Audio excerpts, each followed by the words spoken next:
last time I saw him was like in March this year when Ken was working on his album, and that's when he was like, okay, so Opium, we're about to do Opium, about to like really start going. So yeah, had to come back with it. Bubble coat, Montclair, and you know Lil Uzi got it.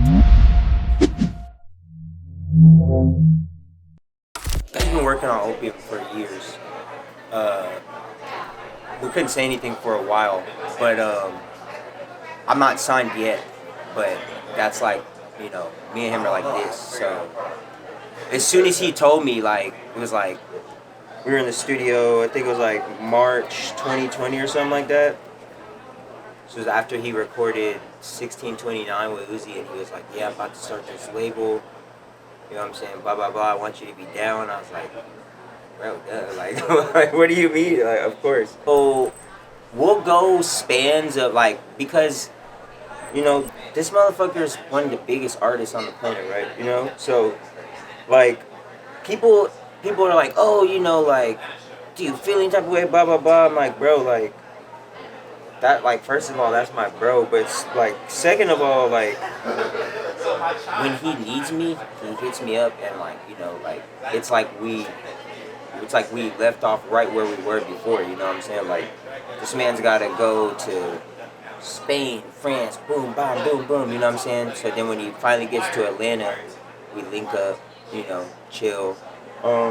Recently, it was, I think, last time I saw him was like in March this year when Ken was working on his album. And that's when he was like, okay, so Opium, we're about to do Opium, about to like really start going. So it's like Ken and Lonely were the first drops. And yeah, I'm really just doing some producer shit more so for them. I might drop a jungle tape. Because you were saying how you were like getting more into like your roots, right? Yeah, like, yeah. A little bit more back Exactly. into like the shit that you want to do, like so jungle beats. Like is that gonna Drum be like and a bass, drum house, and bass? stuff like that. And I want Opium to have like, you know, a side of shit like that. You know what I'm saying? That's Like, hard. because that's where music is going, bro. Like, it's like dance shit, like high energy shit. Like, it's just about to, you know what I'm saying? Like, if you watch the Clues, you know what I'm saying? Like, just like that Beyonce album, the Drake album, like dance music's about to, you know what I'm saying? So trying to just like put some new shit in the air, you know what I'm saying? Yeah.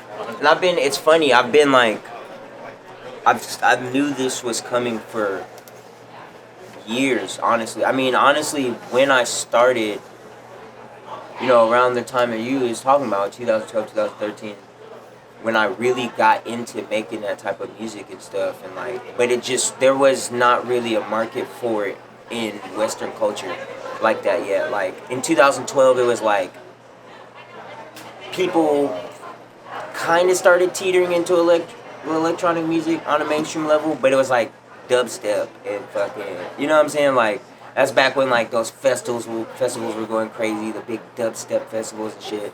And I thought it was gonna kind of transition into house and shit, but it didn't. It pulled back. Right.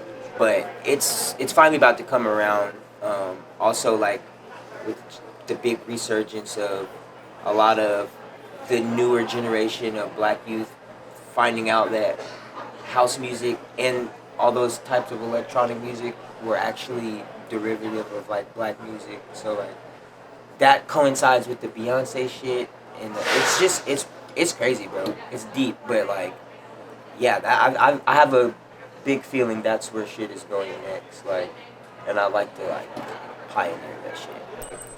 Over all these years, bro, like we've gotten like a certain type of love that's just like, bro, you can't make this shit up, man. Like, you know, like, I've gone places like that I've never been before, and I'm walking down the street and people in their cars are just like, yo, I fuck with your music. I'm just like, what? I'm like, bro, like, you know, I'm like, to me, bro, I'm gonna always just be this like regular ass dude from Atlanta. You know what I'm saying? Like, so when we pulled up and I seen you guys, like, and it's like, just shit like that, and just like that love, man, is like it's really, we're really grateful for that shit, bro.